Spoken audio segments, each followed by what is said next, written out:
नमस्कार साथियों। बिहार ग्रामीण बैंक के पॉडकास्ट सीरीज में आपका स्वागत है। आज के पॉडकास्ट सीरीज में हम पीएनपीए एवं फ्रेश स्लिपेज के बारे में महत्वपूर्ण जानकारी आपके साथ साझा करेंगे। वर्तमान में पीएनपीए में सितंबर माह में 1539.56 करोड़ के खाते सन्निहित हैं, जिसमें 1046.70 करोड़ जीविका के खाते, 199.32 करोड़ केसीसी के खाते एवं 293.53 करोड़ नॉन केसीसी के खाते हैं। जीविका के खाते को रेगुलराइज करवाए जाने के लिए शाखा प्रबंधक जीविका ग्रुप्स के प्रतिनिधि से मिलकर खातों में आवश्यक राशि जमा करवाएं।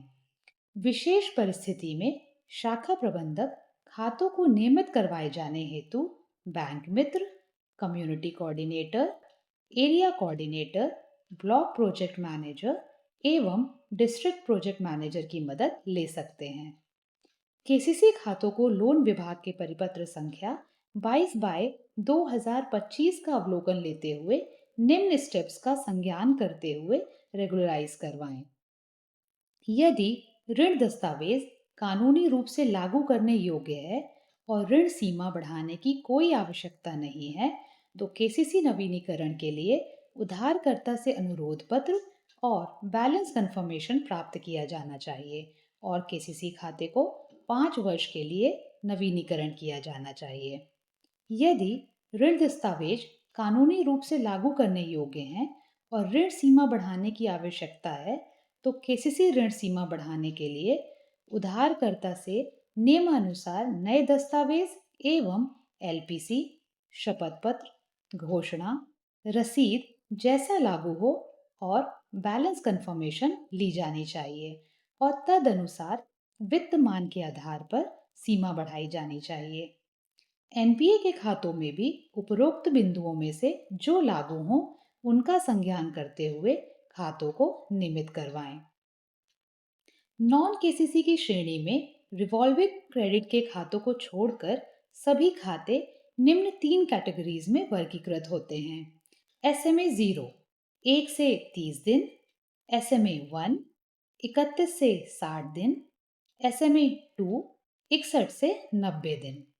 टर्म लोन के खाते अगर 90 दिनों तक ओवरड्यू रहते हैं तो एनपीए में वर्गीकृत हो जाते हैं।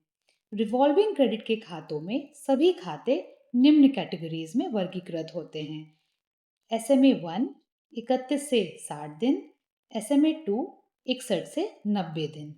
रिवॉल्विंग क्रेडिट के खातों में एनपीए अंकित करने की तिथि से 90 दिन पूर्व अगर कोई भी राशि जमा नहीं की गई हो अथवा ब्याज की राशि पूर्णतः खाते में जमा नहीं किए जाने की स्थिति में खाते एनपीए में वर्गीकृत हो जाएंगे।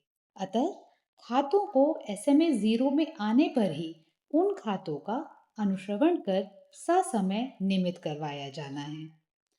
वर्तमान में हमारे बैंक में 814 करोड़ फ्रेश स्लीपेज में सन्निहित है, जिसमें 574 करोड़ केसीसी में, 128 करोड़ जीविका में एवं 111 करोड़ नॉन केसीसी में है।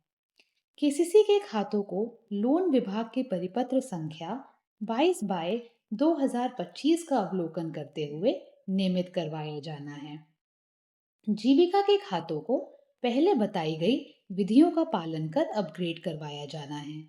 नॉन केसीसी में वर्गीकृत खातों में पीडीआर अथवा सरफेसी जो लागू हो करवाते हुए खातों को नियमित करवाया जाना है। सरफेसी हेतु विशेष अस्थि प्रबंधन विभाग का परिपत्र संख्या 5/2025 का संज्ञान लिया जाना है। सभी क्षेत्रीय प्रबंधकों को यह सलाह दिया जाता है कि किसी भी परिस्थिति में किसी भी क्षेत्रीय कार्यालय का फ्रेश स्लीपेज उनके परफॉर्मिंग एसेट का 0.5% से कम हो। चूंकि फ्रेश स्लीपेज हमारे कैपिटल प्लानिंग, सीआरएआर और डिजायर्ड प्रॉफिट का एक महत्वपूर्ण भाग है, जिस पर कंट्रोल करना बहुत ही आवश्यक है।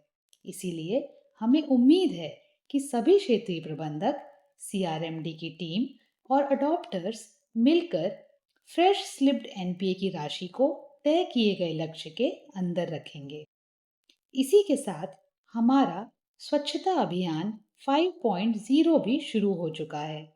इस अभियान में कई तरह के कार्यक्रम जैसे स्थलों की पहचान कर सफाई, वॉकथन, नुक्कड़ नाटक, वृक्षारोपण, सौंदर्यीकरण, कार्यालय की सफाई जैसे कई आयोजन दिनांक 2 अक्टूबर से 30 अक्टूबर तक किया जाना है। वहीं फाइनेंशियल सफाई के अंतर्गत फ्रेश स्लिपेज को खत्म करना, सभी लॉकर को रिन्यू करना, इन ऑपरेटिव खातों को ऑपरेटिव करना, बैंक खातों में नामांकन बढ़ाना जैसे अभियान भी इसी दौरान पूरे करने हैं। इसी के साथ आज का पॉडकास्ट समाप्त करते हैं। धन्यवाद।